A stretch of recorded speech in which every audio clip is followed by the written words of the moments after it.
most people forget this last and final commandment. If you ask people who have grown up in the church to list the 10 commandments, this is usually the one they have the hardest time figuring out and remembering. I don't remember.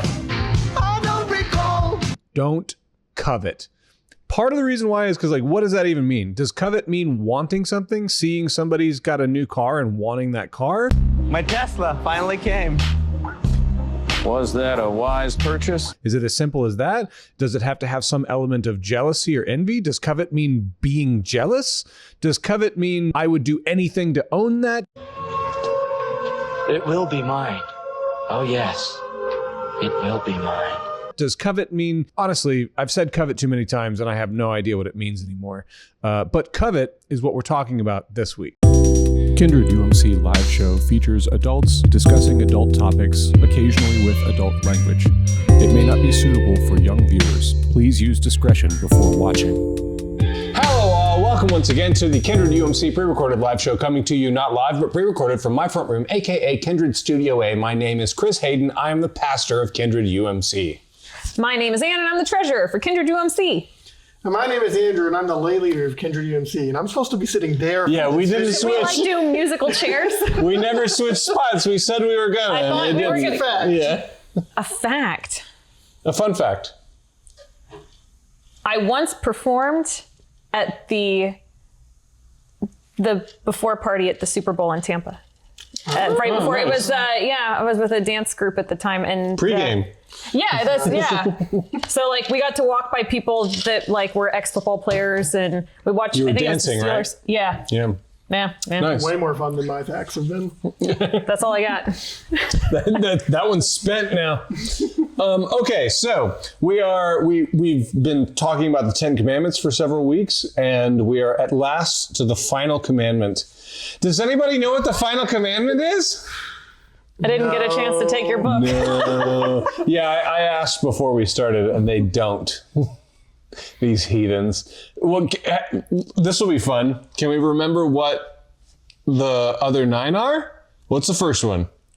That's there is no other, put no other God before me. Yep. And then the second one's a lot like it. Thou shalt not make idols. Yeah, no idols. That's right. You had a little hand thing, didn't you? Do you want me to do the hand things? Yeah, show everyone. Well, one is easy because there's one God, so don't put any other God before me. That's 2. And so this is the idol one because it's supposed to look like an Egyptian dog idol thing. It's also goat. This is how we get a pentagram.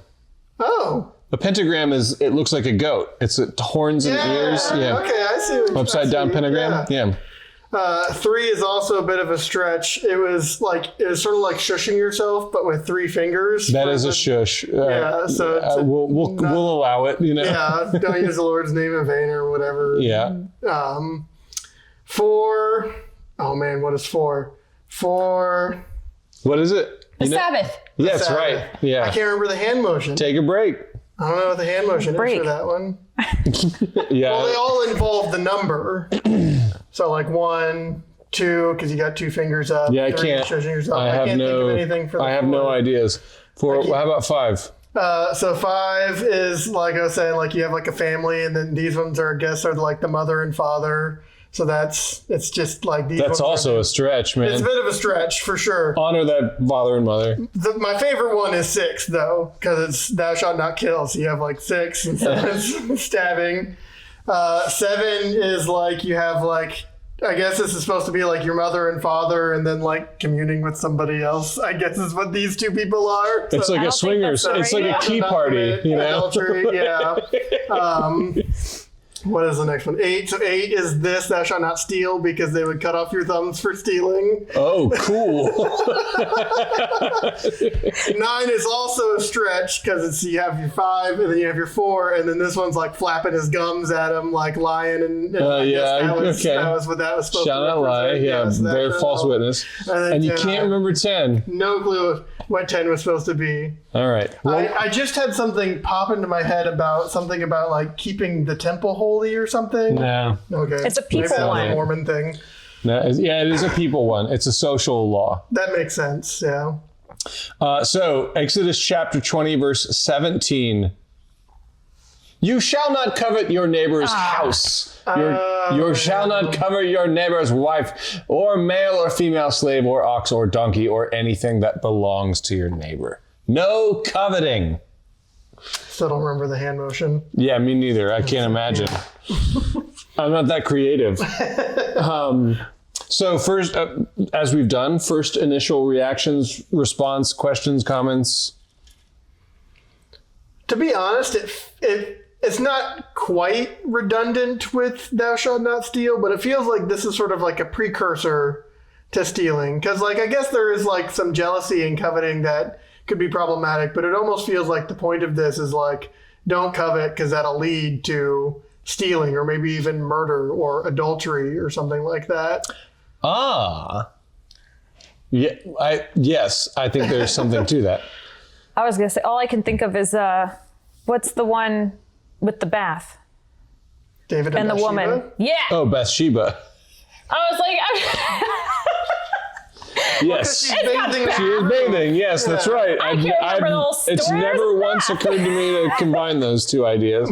But you're right. Bathsheba was bathing on the rooftop. But, like, there's something about that. Like, look at all the lengths that he went to get this thing that he wanted. Yes. And I think there's something about almost I mean, she's a person, but whatever. Well, sorry. Just above property. Yes. Yeah, go check out last one. Or I can't. We've done too many tonight. I can't remember what it was. That was Father and Mother. Go check out Father and Mother. But there is something about also, like, be happy with what you have. Like, be content with where you are.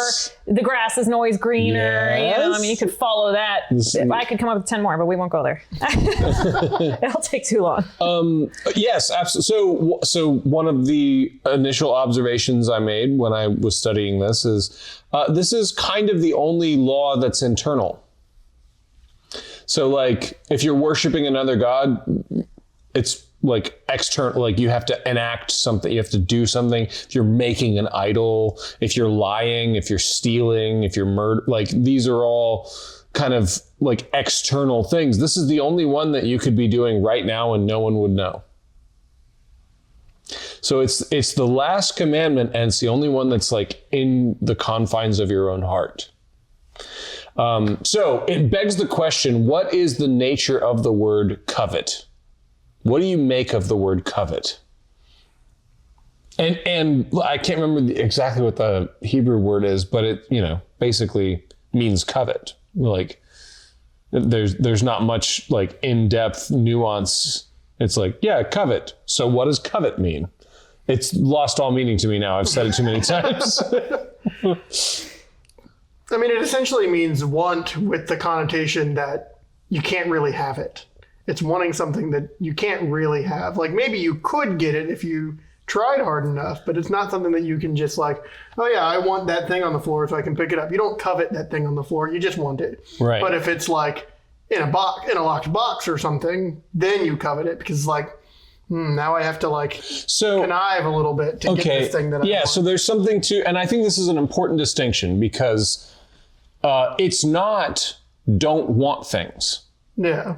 It's not don't look at your neighbor who has a nicer lawn or a nicer car. And the law is not saying you're out of bounds if you look at his car and you're like, that's a nice car, I want one. That's not what coveting is. That's perfectly fine. Like, so now the question is, all right, so where does it become coveting rather than just like wanting better things? And I think you've given a good like functional, like when you can't get it, when you want it and you can't get it. But even then you could argue like, well, maybe I'll work towards it.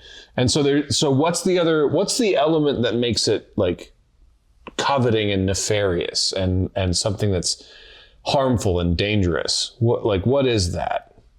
And I'll say I have kind of in my own head, because I've been thinking about it for a while, I have my own kind of working definition, but this isn't by no means like a right or wrong thing. I'm genuinely asking openly, like, what do you make of that word? Like, how do we try to follow this rule? What is it?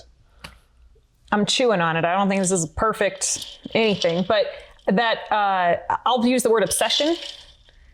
Like when you obsess on it to the point, like, again, there's that level of like, well, if I want to do this, I've got to work harder. I've got to do more savings. I got to not buy my Starbucks coffee. And like, that's not crazy. That's like, I got to just make a plan and I can execute it and I can get it. That's not necessarily totally unreachable. That's reasonable.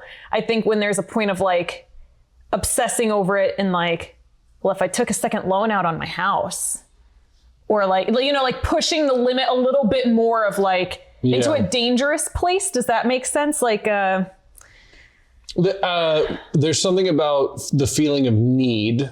Yeah. Like, because obsessing is like, I can't get it out of my head. Right. But I also hear a little bit of like, I'm willing to sacrifice anything for it. Yes. In what you're describing. Or sacrifice more than maybe I should. Right. Yeah. Like. Yeah. And that definitely is harmful. Yeah. And I think everybody's got maybe a makes different... me think of gambling. Yeah. Like gambling addicts, I've heard talk about it that way.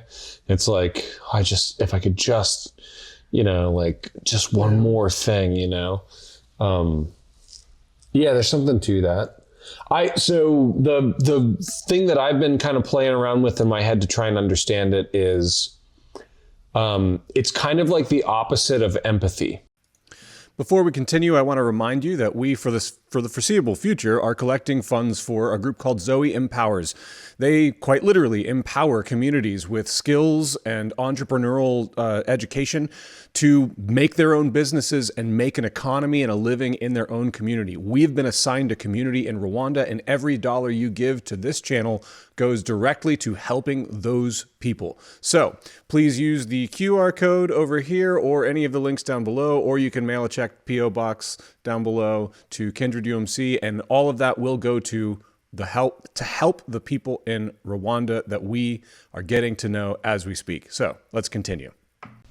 So for example, Taylor, who has been a guest on this couch many times, Taylor got very sick, and when I heard that news, my empathy was like, oh my gosh, I've been sick like that before. That sucks. Like, how can I help? What do you need? Like, that sounds awful. Similarly, if let's say Taylor got a job recently and shared it and celebrated, and I was like, awesome, good for you. Like, that's great. And I genuinely felt joy at the good news. And I genuinely felt sorrow at the bad news. That's what empathy is. That's what it means to be friends, you know, and have family and like be in a community. I would say covet is kind of the corruption of that. It's like the opposite of that. I got a job. Good for you, you know? Instead of feeling like celebratory and like joyous with the person, instead of getting into the boat with the person, you're on the outside going like, must be nice. And there's like, it's a schadenfreude. It's like, I feel bad because you're getting what you want.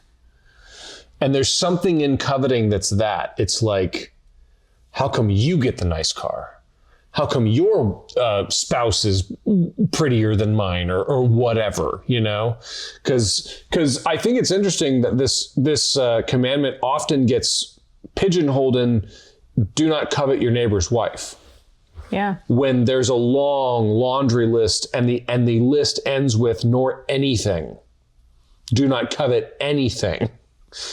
And there's something to the like, whoa, why are we focused on that particular thing?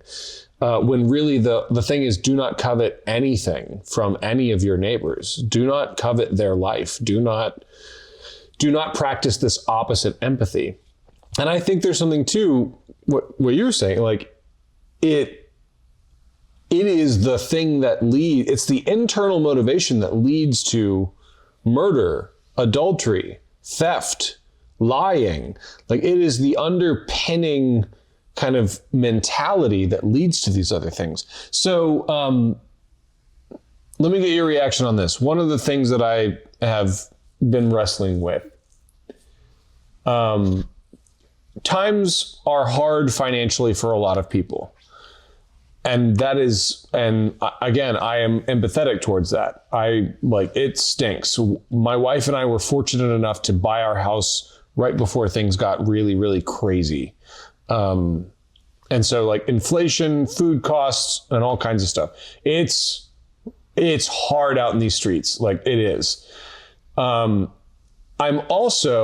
finding myself watching a lot of like social media posts where somebody complains about it from their 2022, Mazda, whatever, on their newest iPhone with their hair and makeup done and their nails did in the parking lot of Trader Joe's or whatever. And I'm like, hey man, I know it's hard and financial choices and all, but like,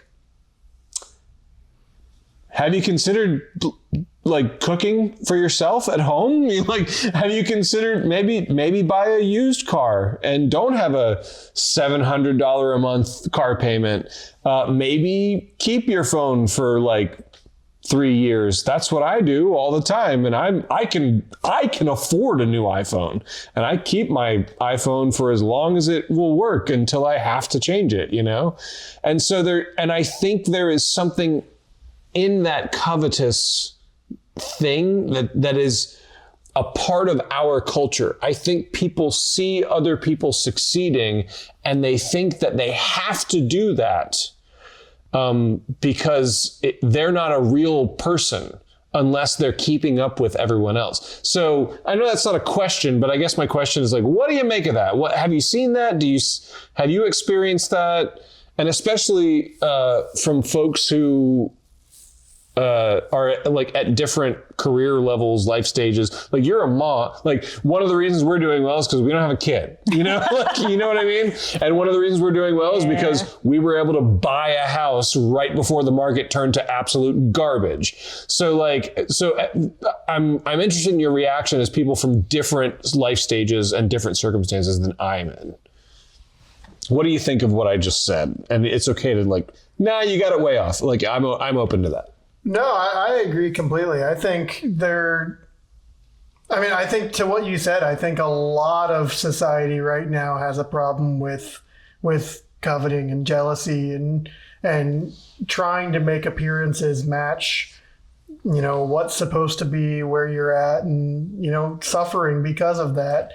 And I think a lot of that has to do with, there's been such a rise of social media. And social media, everybody only posts the good stuff. So everybody only sees the good stuff. Yeah. So they think, okay, I need to make my life like this all the time. Yeah, even though that person's life isn't like that all the time. Nobody's posting the Tuesday afternoon like, I'm so bored, I don't know what to do with my life.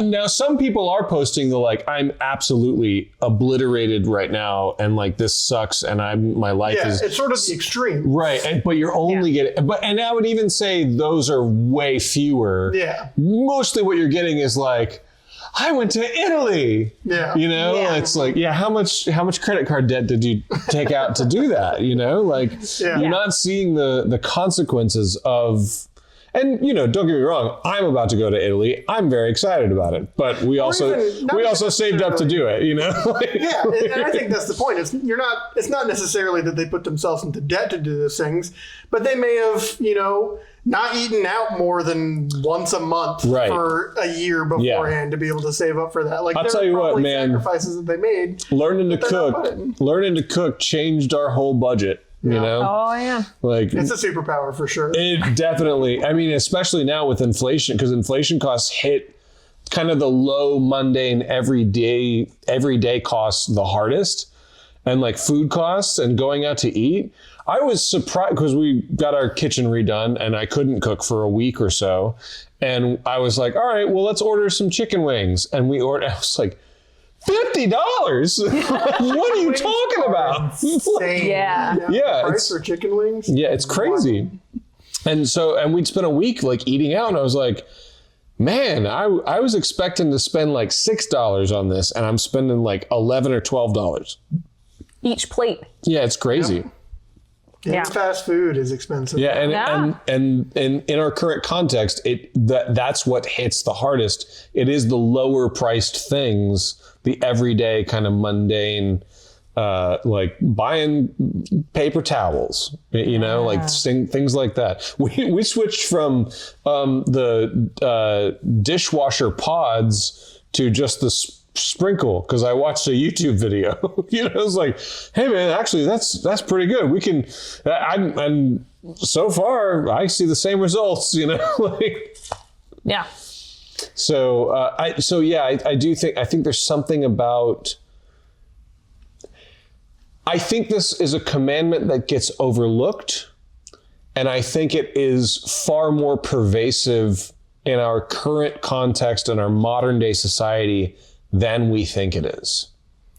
And I think it's doing more damage to people and their ability to, map out a future, map out a realistic, financially stable, healthy, retirement plan and healthcare plan for themselves. And, And I think one thing that's difficult about this commandment in particular is you were talking about how it's the only internal commandment. And I think it's also one of the only commandments that you can sort of do passively. Like you have to actively kill somebody. You have to actively lie. Yeah, you have to. But you can covet it without even really realizing you're doing it. It's just something that starts happening in your brain and you have to actively fight against it. Yes. And that's something that a lot of people are struggling with now. I would even, because as we were talking, like I remember when COVID was kind of just starting to get over, probably the end of the summer, the first year, and they had done either the first or the second payout, the supplement. Yeah. And, we had friends of ours that are very successful, nice neighborhood and everything, and all their neighbors are very successful. Like you think we're rich, they're rich. So, and they had a conversation, they were like, we don't even need this money. Like, I don't know why the government sent this out. People don't need this. And it was like, well, yeah, but. No, you don't. Right. Yeah, right. There's a difference. So I think there is something to it, in this commandment doesn't necessarily go that way with it, but I think there is something to argue on the other side of the table too. And when you are doing well, that doesn't mean you get to look down at everybody else. Well, or if ignore them and their situation. So here's. Again, that opposite of empathy. Sorry, go ahead. No. Yeah. I want to agree with you. So one of the other deeper layers about this is like covetous behavior, defining our, like there's an objectification and there's a tunnel vision. It prevents us from being grateful. Yeah. It prevents us from appreciation. So a small example, Hurricane Irma came through many years ago, Florida, and my house had no power for several days. And so we didn't have internet, we didn't have AC, it was hot as all get out. So I was sitting in my living room with the windows open, bored out of my mind, couldn't go to work because work didn't have power either, didn't have any, I was literally folding paper airplanes and my wife was doing Sudoku, And it's just like, we don't know what to do with ourselves, but my phone still had battery, so I was getting updates about like, oh, so-and-so's got power back or never lost power or whatever. And I was like, how nice for you, But what that did was it blinded me from like, no roof damage. Right. Food in the fridge, gas grill, charcoal, like able to cook. Like we ate, I made ribeye with tater tots and like I cooked on the grill and it was like a feast that night. It was amazing. It was some of the best food we eat, And like my covetous tendency was blocking me from appreciating how many times would I love to just have an excuse to sit down and not do anything. And like, oh my gosh, all I've got to do is make paper airplanes and play guitar. And like how often have I longed for that and I wasn't paying attention to it. And and I got there eventually, but like initially it was just like, So there's something about covetous tendencies that also prevent us from appreciating and being grateful for the beauty and the wonder that's right in front of us and right here for the taking. And so another way to understand this commandment is be present. Be present and appreciate what you have and where you are and what God has given you.